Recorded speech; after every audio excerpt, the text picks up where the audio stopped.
할렐루야. 인사하십시다. 잘 오셨습니다. 최고의 복된 자리에 오셨습니다. 최고의 은혜 자리에 오셨습니다. 오늘도 우리 주님 말씀으로 함께 하실 줄로 굳게 믿으시기 바랍니다. 제목이 똑같습니다. 네 번째 시간인데 제가 이 말씀을 준비하면서 똑같은 걸 계속 같은 제목으로 하는 경우가 참 많이 있어요. 심지어는 10번 이상도 가는 경우가 있고 이러는데 왜 그럴까? 제 스스로 한번 질문을 해봤습니다. 좀 신선하고 새로운 거, 하여튼 빨리빨리 진행이 되면 좋을 텐데 맨날 그거 하나 붙들고 지난주에 했던 거, 그전주에 했던 거, 그전주에 또 했던 거 또 하고 이러면 지루하게 여기지 아니할까 하는 그런 마음이 들기도 했습니다. 그럼에도 불구하고 같은 제목을 정하고 같은 본문으로 말씀을 나누게 된 데는 이유가 있습니다. 왜냐하면 그 속에 들어있는 내용이 너무 중요하기 때문이고 또 이 말씀을 우리가 정말 꼭 붙들어야 될 그런 부분이고 하나님께서 반드시 우리를 그 자리로 도착하도록 인도하고 계시는 분이시기 때문에 그 초점을 놓치면 안 된다는 거죠. 초점을 놓치면. 거기서 내가 너와 만나고 그게 뭡니까? 지성소 안에 있는 법궤. 법궤 거기서 비로소 하나님께서 우리를 만나 주시겠다는 것인데 그런데 하나님께서 하시는 모든 일을 가만히 보면 전부 다 그 자리로 오기를 하나님께서 가르쳐 주시고 도와주시고 깨닫게 해 주시고 은혜를 베풀어 주신 모든 걸 종합해서 어디로 법궤 앞으로 오기를 원한다는 거예요. 이스라엘 백성을 왜 출애굽시켰느냐? 결국은 홍해를 건너고 그 바로 왕의 그 많은 핍박을 받고 견디다 못해서 홍해를 건너고 광야를 거쳐가지고 나와서 하나님께서 하라 하신 것이 제일 처음에 하라 하신 것이 뭐냐? 성막을 만들고 성소를 짓고 지성소를 만들어서 법궤를 거기에 제작을 해라. 그래서 오늘 이 만드는 것 가운데 제일 처음에 바깥에 울타리를 만드는 것이 아니고 제일 먼저 법궤를 만들으라고 한 것이요. 법궤를. 그래서 그 법궤를 만들고 난 다음에 다른 거를 해라. 왜? 가장 중요하니까. 왜 중요하냐? 거기서 내가 너와 만나고 너와 하나 되기를 원하고 같이 살기를 원한다는 거예요. 그러니까 하나님 목적이 뭡니까? 인류가 타락했을 때 멀리 하나님을 떠나서 방황하고 죄악 가운데 살아갈 때에 그 인류를 불쌍히 여기사 예수 그리스도로 말미암아 모아가지고 결국은 하나님 나라에 같이 살자는 거예요. 그게 궁극적인 목적이었어요. 우리가 이 땅에서 아무리 잘 살아도 주님과 영원히 사는 것 그것을 놓치면 이 땅에 잘 살았던 거는 그냥 하나의 경점이다. 우리는 50년을 잘 살지 100년을 잘 살지 모르지만은 영원한 초점에서 영원한 잣대로 대보면 그건 한순간이다는 거예요. 그 한순간 때문에 영원을 놓치면 제일 어리석은 사람이라는 거예요. 그럼 우리는 뭐 해야 돼요? 영원을 위해서 한순간을 정말 지혜롭고 정말 은혜 충만하고 믿음으로 성령 충만하게 살아야 될 이유가 거기에 있다라는 거죠. 우리 인생이 한 100살 사신다 하더라도 굉장히 긴 것 같지만은 영원한 세계를 잣대로 떼보면은 100년은 아무것도 아니잖아요. 그리고 우리가 진짜 힘을 내가 일할 시간은 100살을 살아도 그건 한 절반밖에 안 돼요. 한 50년은 그래도 힘을 쓰고 살아갈 수 있는데 우리가 주의 일을 최고로 많이 한다. 맥시멈으로 최고 많이 한다 해도 한 4, 50년 하고 나면 더 못하는 거예요. 힘이 있을 때까지. 그러니까 이 짧은 시간 때문에 내가 영혼을 놓치지 말고 하나님의 마음은 어떤 거예요? 이 짧은 시간 동안에 정말 하나님의 뜻을 깨닫고 잘 발견해서 너와 나와 함께 살자. 어떻게 살아요? 영원히 살자. 이것이 성경이고 아버지의 마음이고 아버지의 뜻인 줄로 믿으시기 바랍니다. 그래 지혜를 가지라는 거예요. 지혜를 가져라. 그게 지혜예요. 그걸 아는 것이. 긴 것을 길다고 아는 것이 그게 지혜고 지식이라는 거예요. 좋은 것을 좋다고 느낄 수 있는 거, 그것이 지혜고 지식인데 좋은 것이나 나쁜 것을 구별을 못한다면 그거는 지금 무지하다는 거죠. 그러니까 우리가 지혜와 지식을 구해라. 정말 하나님이 좋은 분이라는 거 아는 거, 그게 지혜라는 거예요. 그게 지식이고. 근데 우리가 이제 그 혼돈이 오는 거죠. 왜? 사단이 자꾸 속이니까, 미혹시키니까. 눈앞에 있는 게 중요하지. 오늘 내가 사는 게 중요하고, 내가 오늘 즐기는 게 좋지. 누가 뭐라 그래도 내가 가지고 오늘 돈 버는 게 최고지. 사단이 자꾸 그렇게 유혹을 해버리잖아요. 그러니까 혼돈이 와가지고 진짜 해야 될 건 놓쳐버리고, 그야말로 별 그 가치 없는 거, 버려야 될 것을 오래오래 간직하는 거예요, 그냥.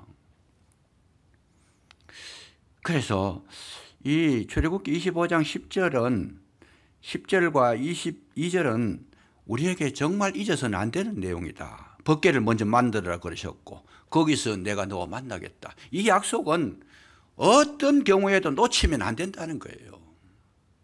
굳게 붙잡으시기를 주의 이름으로 축원합니다. 이걸 깨달아가지고 곧바로 붙잡으면 너무나 좋은 건데, 그런데 우리가 신앙생활 할 때에 보면 그 과정이 있어요. 그렇게 바로 예수님을 붙들고 말씀을 붙들고, 그 법궤 속에는 십계명이 있어, 말씀이 있잖아요. 말씀을 붙들고 하나님을 만나서 바로 그냥 이렇게 세상 떠나가 천국에 가시면 얼마나 좋아요, 그냥. 근데 우리가 타락된 우리 사람은 절대로 그렇게 될 수 없다. 그래서 하나님께서 법궤 앞으로 오기까지 하나의 그 과정을 길게 설정을 해 놓으셨어요. 결국은 법궤 앞에까지 와야 되는데 한순간에 달려갈 사람은 아무도 없습니다. 우리가 예수를 믿는데도 예수 믿자마자 곧바로 그냥 말씀을 깨달아가 주님 붙들고 막 그 은혜 안에 들어가고 영생을 누리고 막 이렇게 돼버리면 속성과인데 그렇게 될 수 있느냐? 불가능한 거죠. 왜? 우리 속에는 죄가 있어요. 또 사단이 있어요. 그래서 그걸 자꾸 이렇게 멀리하게 되고 주님을 온전히 따르지 못하니까 어려워지는 거죠. 그래서 이 신앙생활 하는 것을 가만히 이렇게 보면 어린아이가 자라듯이 이렇게 성장하는 것을 볼 수 있는데, 제일 처음에 우리가 예수 믿을 때에, 여러분 오늘 잘 보세요. 예수 믿을 때에 제일 처음에 나타나는 거, 왜 예수 믿느냐? 누구든지 물어보면 처음에 예수 믿는 것은 예수 믿고 내가 복 받고 내가 잘 되고 내가 병 고치고 내가 출세하기 위해서, 내게 유익하기 위해서 교회 나오는 거예요. 처음부터 막 십자가 지라 그러면 아무도 안 나옵니다. 처음부터 헌신하라 그러면 누가 나오겠어요? 내 살기도 바쁘고. 그런데 첫 신앙은 반드시 복으로부터 출발하는 거예요. 내가 복을 받아야 된다. 그래, 복을 받아야 되는데 그 복은 뭐예요? 내가 좋아하는 걸 채워주는 게 복이에요. 내가 돈 좋아하면 하나님 돈 많이 주시면 내가 복 받은 거고, 그걸 가지고 뭐라 그래요? 기복으로 한다. 복을 기원한다. 그 말이 기복이라는 말은 기도할 때 기자잖아요. 복을 원해서 우리가 신앙생활 하는 거예요. 그게 기복신앙이다. 그래서 자기 소원 성취를 위해서 출발이 그렇게 되는 거예요. 그래서 그 과정에서 이제 내가 예수 믿을 때 초기 단계에는 하나님께서 그 소원을 들어주셔요. 어린아이니까 기도하고 원하면 잘 들어주시는데, 그걸로만 가지고서는 뭐가 없어요? 자기가 가지고 싶은 거 다 가져봐도 채워지지 않는 게 하나 있어요. 그게 뭐냐? 내가 가지고 싶은 거 다 가졌는데 두 번째 나타나는 것이, 내가 그래도 다른 사람한테 인정을 받고 좀 있어 보이고 많은 사람에게 좀 이렇게 앞서 보이고 나아 보이는 그런 그 욕구가 생긴 거죠. 그래서 그때부터 뭘 하느냐? 이제 받은 거 가지고 내가 다른 사람한테 이제 나타내기를 원하는, 다른 사람한테 인정받기를 원하고, 그래서 자기를 세우는 데에 모든 시간을 이제 투자를 합니다. 그게 뭐냐? 율법적인 신앙이에요. 남 보이기 위해서. 나는 이제 어느 정도 채워졌으니까 남한테 인정받아야 되겠다. 그래가지고 거룩한 행동도 하고 남한테 참 구제도 하고 막 이렇게 참 많은 사람에게 칭찬 들을 수 있도록 그렇게 자기를 꾸미는 거예요. 그거가 뭐예요? 율법적인 신앙이다. 그 율법적인 신앙생활 하는 거예요. 그래서 집에서는 뭐 또 개인 혼자 있을 때는 아무렇게나 생활해도 사람 모이는 데만 가면 자기 어떤 신분을 거룩하게 보이려고 막 애를 써요, 그냥. 그게 유대인들이 그렇게 했어요, 그냥. 유대인들뿐만 아니고 오늘날 우리도 마찬가지예요, 그냥. 그래서 늘 그렇게 다른 사람한테 인정받고 돋보이고 싶고 많은 사람에게 칭찬 듣고 싶고 많은 사람에게 그냥 박수를 듣고 싶고 이렇게 했는데 그렇게 하다 보니까 뭐가 또 허전해요. 그렇게 하는 생활하다 보니까 뭐가 허전하냐 하면 남 위주로 그렇게 보이기 위해 살다 보니까 자기 속 마음이 비는 거예요. 마음이 안 채워져. 내 마음속에 이 욕심이 자꾸 생기고 내 마음속에 인간적인 생각이 자꾸 들고 괴로움이 있는데 남한테는 잘 보이는데 내가 지금 괴로운 거예요. 그러니까 이 문제를 어떻게 해결할까 싶어서 그가 고민을 하다가 내 속에 있는 이 죄가 나를 사로잡아 가는구나. 바울도 그걸 느꼈어요. 그래서 그때부터 뭐예요? 자기 성찰을 합니다.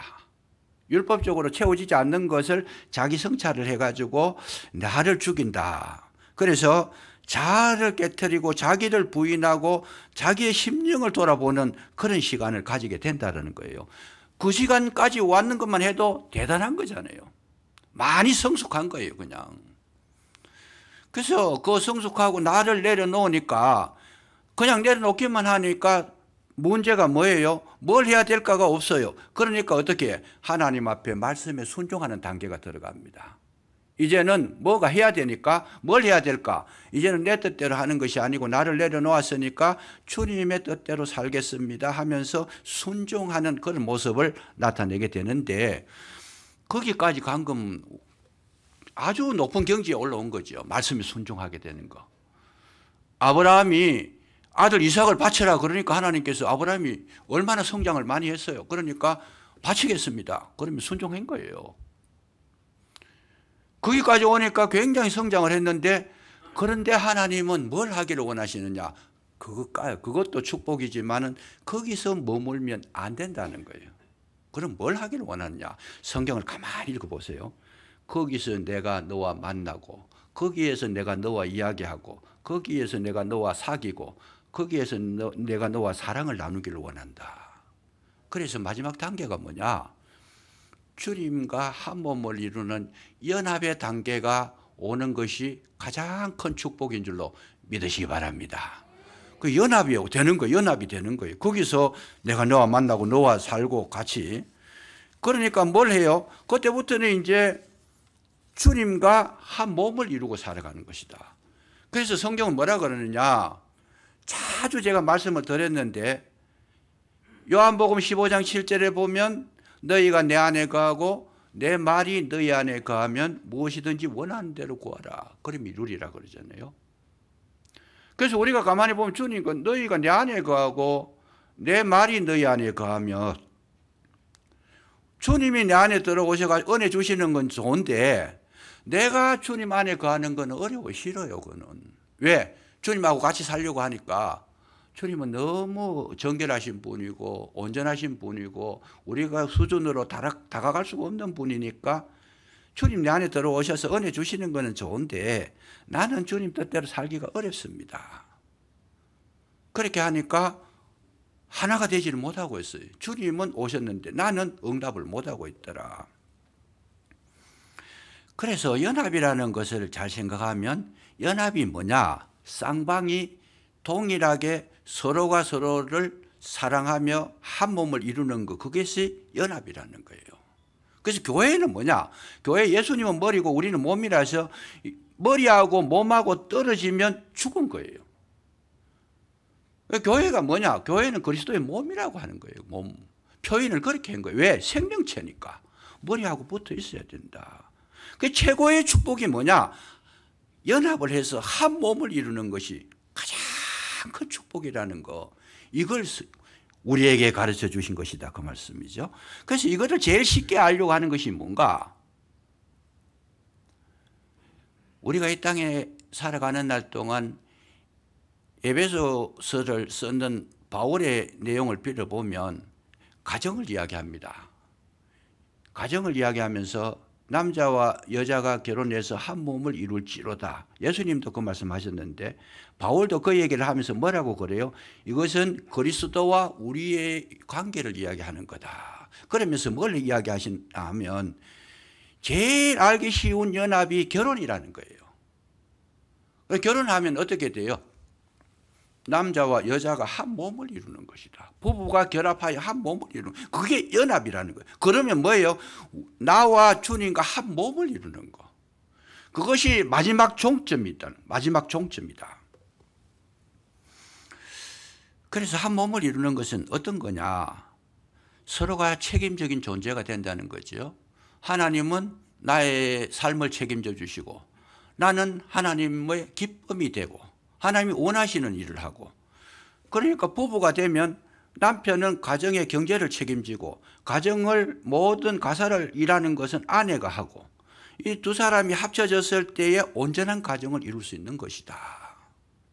아무리 남편이 돈 많이 벌어와도 아내가 뭐 그 돈 관리를 못하고 제대로 쓰지 못하면 그 가정은 안 되는 거예요. 과거에 그런 분이 있었어요. 사우디에 가가지고 남편이 막 돈을 벌어가지고 보냈는 것이 5년 동안 돈을 보냈는데 그 돈을 보냈는 것이 거의 한 1년에 1억씩 해가지고 한 5억을 보내놨어요. 그 5억을 이제 그 더운 나라에 가가지고 돈을 벌어가지고 막 그냥 죽을 고생을 해가지고 돈을 5억을 보내놓고 이분이 고국에 이제 마치고 돌아왔는데, 돌아올 때는 꿈이 컸어요. 5억이면 이제 살 정도가 안 되는. 그 당시만 해도 그때 사우디에가 일할 때만 해도 지금 몇십 년 전이잖아요. 그때 5억은 엄청 큰 돈이에요. 살게 됐다 싶어가지고 기뻐가지고 막 이 꿈에 부풀어가지고 공항에 내려가지고 자기 집에 뛰어가가지고 막 사랑하는 아내를 껴안고 우리 이제 살 만큼 됐다 그러고 좋아하는데 아내가 웃지를 않아요. 그냥. 왜 그러냐? 내가 완전 기쁘지도 않느냐? 우리가 돈도 보내주고 정말 우리 이제 살 만큼 안 됐느냐? 그랬더니 내용이 있어요. 알아보니까 이 아내가 남편 없는 동안에 막 그 돈 가지고 먹고 마시고 사고 막 자기 맘대로 다 써버리는 거예요. 그냥.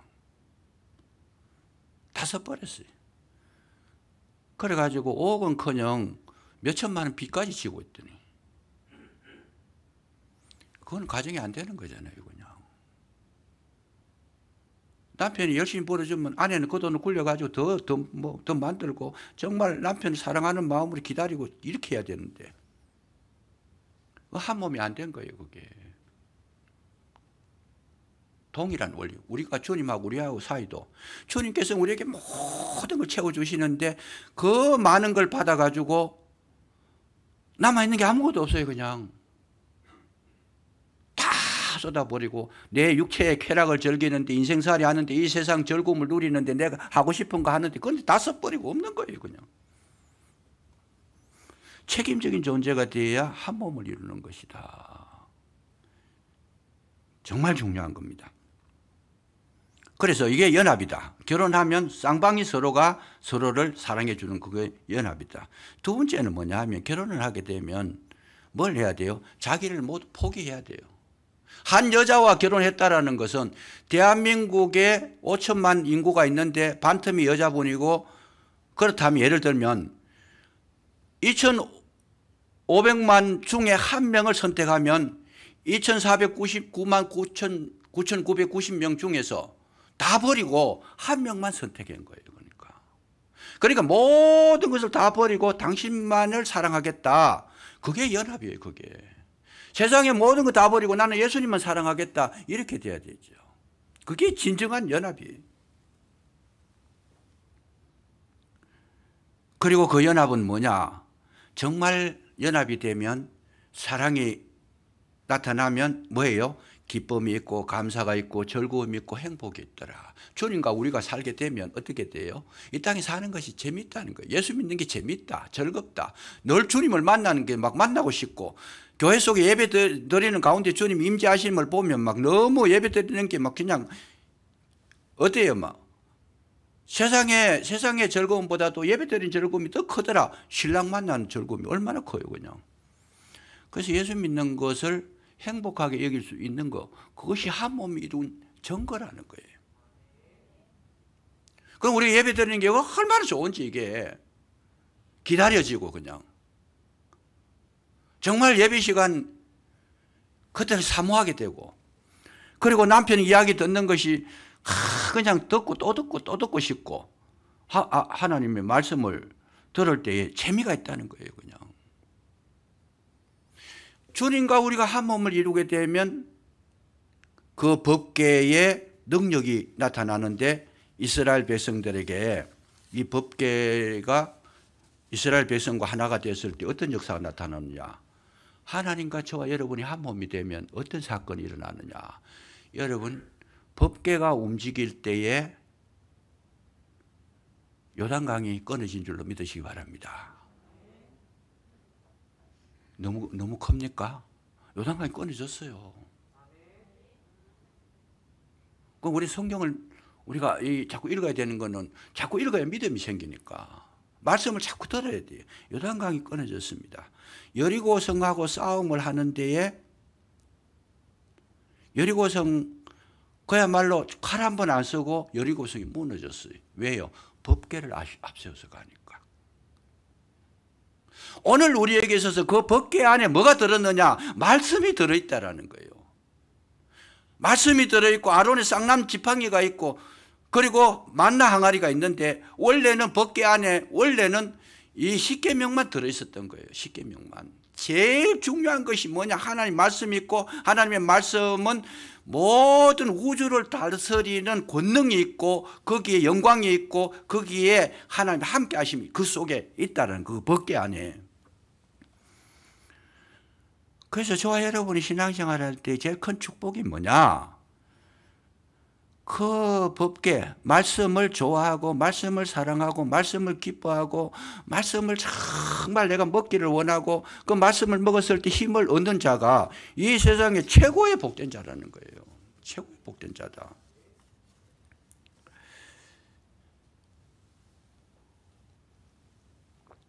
제가 이 성경을 준비하면서 느낀 것이 참 많이 있는데, 그 중에 제일 두드러진 게 뭐냐 하면 다윗을 봅니다. 다윗을 보는데, 다윗이 왕이 되고 난 뒤에 제일 사모했던 게 뭐냐? 법궤가 지금 다윗 예루살렘 성에 법궤가 없어요. 지금 왜 없느냐? 사울 왕 때 법궤를 빼앗겨 버렸어요. 블레셋에 법궤를 빼앗겼는데, 그 블레셋이 법궤를 가지고 가니까 자기들 신들 있는 신상 있는 데 갔다가 법궤를 놔놓으니까 신상에 막 목도 날아가고 팔도 부러지고 막, 그러니까 자기들이 도저히 이 법궤는 우리가 간수할 수가 없다. 그래가지고 오히려 이스라엘로 돌려보냈습니다. 돌려보냈는데, 그걸 받아가지고 아비나답이라고 하는 그 집에 놔뒀는데 70년이 지나가 버렸어요. 70년이 지나갔는데, 그때에 다윗이 왕이 돼가지고 내가 법궤를 옮겨야 되겠다, 예루살렘 성으로 옮겨야 되겠다 해서 가가지고 그 집에서 법궤를 옮기는데, 아비나답의 그 자녀 중에 우사라고 하는 사람이 법궤를 수레에 실어가지고 가다 보니까 길이 막 험하니까 법궤가 흔들리고 이러니까 법궤가 떨어질까 싶어가지고 손을 대버리니까 그 자리에서 적살을 해버린 거예요. 그래서 베레스 우사다, 침을 당했다, 이런 뜻인데, 그래서 그 우사가 죽고 나니까 다윗이 기분이 굉장히 상한 거예요. 이 좋은 일에 사람이 죽었으니까. 그래서 법궤를 못 가져가고 그때 뭘 했느냐? 오벳 에돔이라고 하는 사람 집에다가 법궤를 임시 보관을 한 거죠. 임시를 보관을 했는데, 임시 보관했는데 3개월을 보관했는데 소문이 나기를 오벳 에돔의 집에 법궤가 들어가고 난 뒤에 엄청난 복을 받았다는 소문이 들린 거예요. 무슨 복인지는 잘 모르겠어요. 저도 잘 모르겠는데 엄청 복을 받았다는 소문이 나니까 이 소문이 퍼져서 다윗 귀에 들어간 거죠. 그러니까 다윗이 다시 용기를 내가지고 법궤를 옮겨야 되겠다. 그래서 우사가 왜 죽었느냐? 원래 법궤는 수레에 싣는 것이 아니고, 여기도 보면 궤를 만들어 가지고 채를 만들어서 고리를 만들고 깨어서 메고 가도록 돼, 네 사람이. 그런데 수레에다 막 싣고 가니까 이거는 지금 법을 모르고 있어요. 법궤를 모시는 방법도 모르고 그건 누가 잘못된 거예요? 아비나답이 선조가 가르치지를 못해가지고. 오늘날 이 좋은 교훈이래. 우리가 자녀를 잘못 가르치면요, 자녀가 그 좋은 법궤를 모시고 있었는데도 70년 동안 모시고 있었는데도 결과가 뭐냐? 죽었다는 거예요.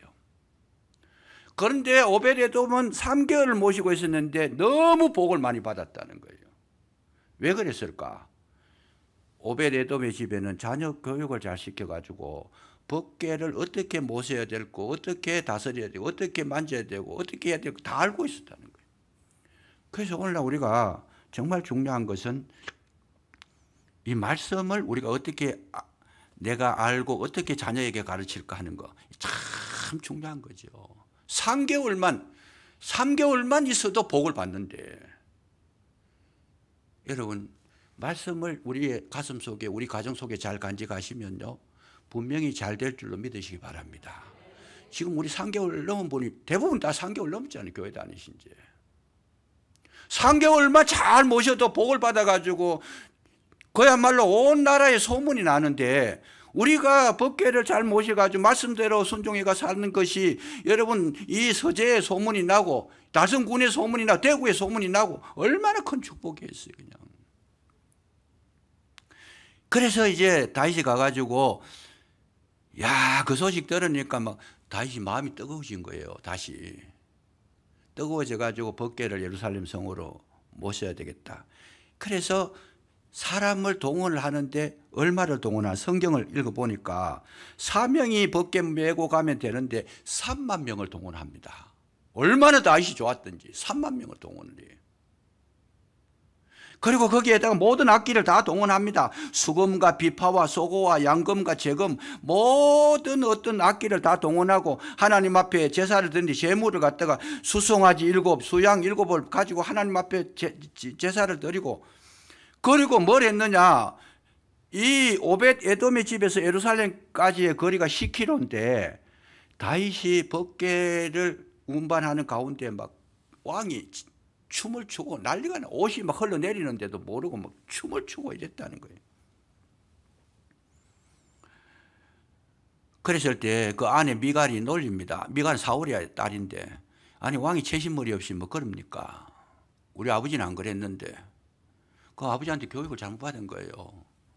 그래서 미갈은 평생에 자녀를 못 낳았다 그래요.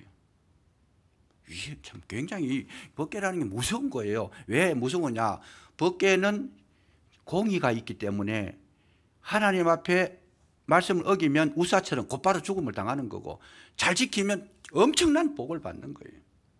그래서 이 예루살렘 성으로 들어왔는데 임시 거처로 들어와서 예루살렘 성에 법궤를 놔두었어요. 나중에 다윗이 이제 이 성소를 만들어서 성전을 만들어서 법궤를 잘 모시려고 했는데 다윗은 손에 피가 많아서 넌 안 된다. 그러니까 아들 솔로몬이 이제 성전을 짓게 되는 그런 내용이 나옵니다만은 여기서 중요한 것이 하나 있어요. 제가 이 성경을 준비하면서 크게 회개를 했어요. 뭘 회개했느냐? 다윗은요 하나님의 말씀 그 법궤를 모시러 갈 때에 너무 좋아가지고 너무 기뻐가지고 10km를 춤추고 갔다는 거, 그거는요 상상을 할 수 없어요. 여러분 교회 올라오실 때 막 춤추고 올라오신 분 계십니까? 춤추고 올라올 정도로 기뻐한다면 그분은요 장례는 이미 다 끝났어요. 그냥 하나님 책임져 주실 줄로 믿으시기 바랍니다. 얼마나 좋았던지 막 왕이 막 춤을 추고 옷이 흘러내리는데도 그것도 막 잊어버리고 막 얼마나 좋았던지. 왜 그랬을까? 다윗은 진짜 하나님을 사랑했다라는 거예요. 그래서 사도행전 13장에 보면 바울이 비시디아 안디옥에서 복음을 전하면서 그 말을 인용합니다. 내가 이새의 아들 다윗을 보니 내 마음에 합한 자라 내 뜻을 다 이루리라. 다윗이 막 얼마나 하나님을 사랑했는지 몰라요. 그래서 제가 그 부분을 보다가 마음에 너무 참 충격을 받았어요. 왜 받았느냐? 제가 지금까지 성경을 연구하고 보고 듣고 했는 거, 알았던 거, 깨달았던 거 최선을 다했어요. 저는 최선을 내 나름대로 최선을 다했는데 알고 보니까 주님께서 강하게 마음에 제 마음에 충격을 주시는 게 있었어요. 다윗처럼 해라 그래. 다윗처럼. 왜 그러냐?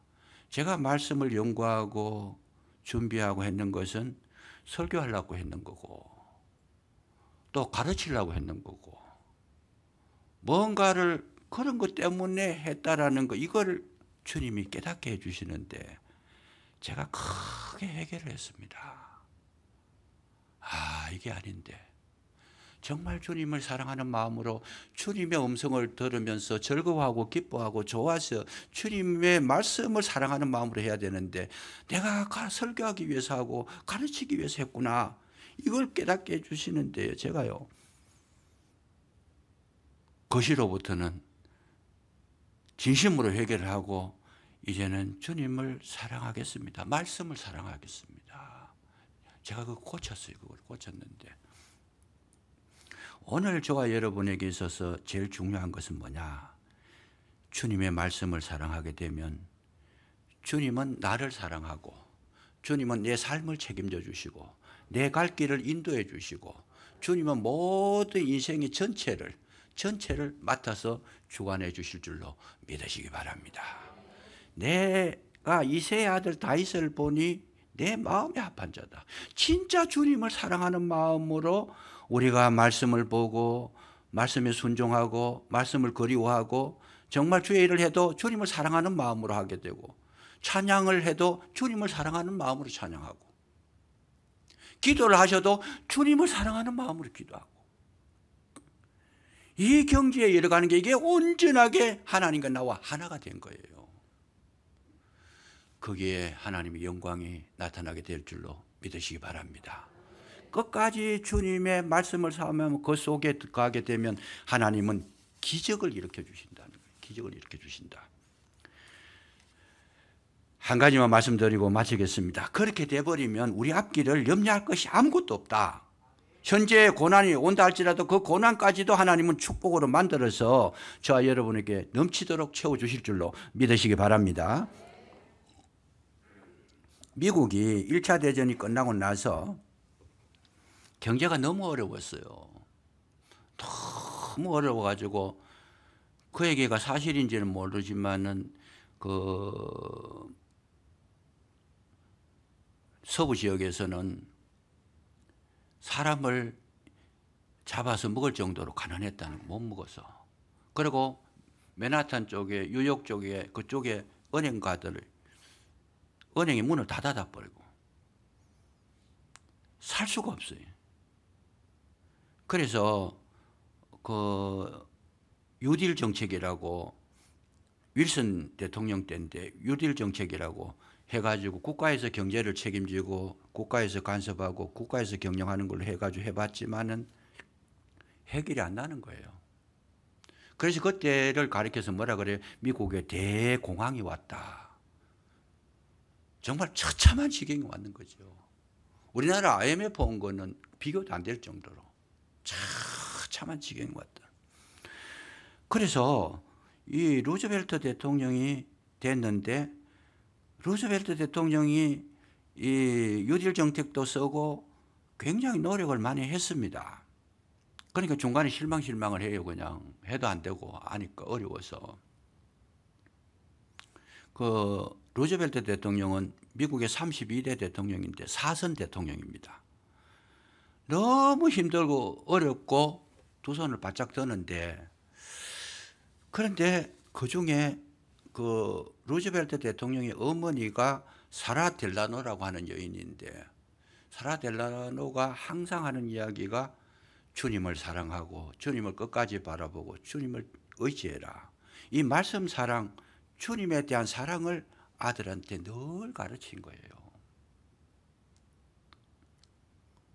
다른 거 하지 말고 뭐 유딜 정책 그런 것도 중요하지만은 정말 진정으로 주님을 사랑하고 말씀을 사랑하고 끝까지 주님을 바라봐라. 그런데 사실은 그게 허황하잖아요. 사실은 지금 경제가 돈이 없어서 굶어 죽을 지경이 됐는데 주님 바라봐라, 주님 사랑하라 그 말이 귀에 들어올 리가 없잖아요. 그럼에도 불구하고 어머니는 아들을 위해서 기도해 주고 말씀을 심어주고 정말 신앙이 뭔지를 가르쳐 준 거지요. 그래서 루즈벨트 대통령이 어머니의 말을 따라서 참 주님의 뜻대로 살려고 말씀을 사랑하고 꼭 말씀을 읽고 신앙으로 했는데 어떤 일이 벌어졌는가 하면 그때에 독일의 히틀러가 2차 대전을 일으킨 거예요. 2차 대전을. 2차 대전을 일으켰는데 그래서 막 전쟁이 일어나가지고 일본도 막 같이 협세를 해가지고 이쪽으로는 일본이 전쟁을 일으키고 저쪽으로는 막 히틀러가 온 세계를 저들이 점령하려고 하는데 아니 뭐 엎친 데 덮친 격이라고 안 그래도 먹고 살 힘도 없고 아무런 그런 대책도 없는데 전쟁까지 나버렸으니까 얼마나 어려웠겠어요. 그런데 놀라운 일이 일어난 거죠. 놀라운 일이. 왜요? 전쟁을 하려고 그러면 뭐가 있어야 돼요? 무기가 있어야 되잖아요. 그때부터 미국에 지금 공장 다 시들었고 휴업을 했던 그 공장의 직원들 다 모아가지고 뭘 했느냐? 무기 만드는 공장이 전체가 무기 만드는 공장으로 만들어버렸어요. 그냥. 2차 대전이 전쟁이 일어나가지고 막 큰 무기를 막 그냥 뭐 비 오듯이 갖다 쏟아 부으니까 밤낮 공장을 돌려도 끝이 없는 거예요. 그냥. 그러니까 미국 경제가 확 살아난 거예요. 여러분 하나님 사랑하는 게 별거 아닌 것 같지만은 그 하나의 사건을 통해서 보면 미국이 오늘의 경제 대국을 이루고 세계의 가장 강대국이 된 비결이 뭐냐? 거기서 나온 거예요. 그 전쟁은 히틀러가 이렇게 해놓고 덕은 누가 받느냐? 미국이 덕 본 거예요. 루즈벨트 대통령이 그때 돈을 다 모았어요. 그냥 다 끌어 모아가지고 오늘날의 기초를 쌓았는데 여러분 하나님이 하시는 방법은 우리가 알지를 못합니다. 단 하나 알 수 있는 것은 주님과 한 몸이 되고 말씀과 하나가 되고 진정으로 말씀을 사랑하고 주님의 뜻에 순종해 나아가시면 여러분 저와 여러분의 앞길에 하나님은 만사 형통하도록 인도해 주실 줄로 믿으시기 바랍니다. 이것이 우리에게 최고 중요해요. 그래서 거기서 내가 너와 만나고 너는 내 말을 들으라. 여기 명령이 그래요. 네게 명령할 모든 일을 네게 이르리라. 법궤에서 나오는 말씀이에요. 모세가 말씀을 들을 때 무슨 일을 당할 때마다 법궤 앞에 가가지고 하나님 말씀을 들었어요. 그 말씀을 듣고 순응했더니 여러분 하나님께서 그를 세워주시는데 모세를 통해서 하나님 놀라운 역사를 일으켜 주시고 다윗을 통해서 그야말로 이스라엘의 최고의 왕이 되게 하셨고 지금도 유대인들은 다윗의 자손 예수여 할 정도로 다윗을 높여주셨다는 거예요. 누구를? 말씀을 사랑하는 자들을 하나님께서 높여주시고 세워주시고 일으켜주시고 붙들어주셔서 승리하게 하실 줄로 굳게 믿으시고 왜 우리가 거기서 법궤를 소중히 여겨야 되느냐? 왜 하나님께서 법궤를 강조하시느냐? 저와 여러분에게 가장 큰 복을 주시려고 그렇게 하신 것인 줄로 믿고 여러분 주 안에서 항상 승리하시기를 주의 이름으로 축원합니다. 기도하겠습니다. 감사합니다. 오늘도 저희들 불러주셨사오니 말씀 앞에 서게 하시고 지금까지 말씀을 사랑하지 못했고 주님의 거룩한 은혜와 뜻을 깨닫지 못함으로 우리는 우리의 마음대로 살아왔던 모든 것 돌이키고 이제 주님 말씀과 함께 동행할 수 있도록 믿음을 더하여 주셔서 주와 같이 길 가는 것 즐거운 일 아닌가 날마다 찬양하며 걸어갈 수 있도록 도와주시기를 간절히 기도하고 원하오니 이제 이 시간 이후부터 오직 주의 말씀과 함께하는 은혜의 주의 귀한 종들이 되고 가정들이 되게 하여 주시옵소서. 예수님 이름으로 감사기도 드리옵나이다. 아멘.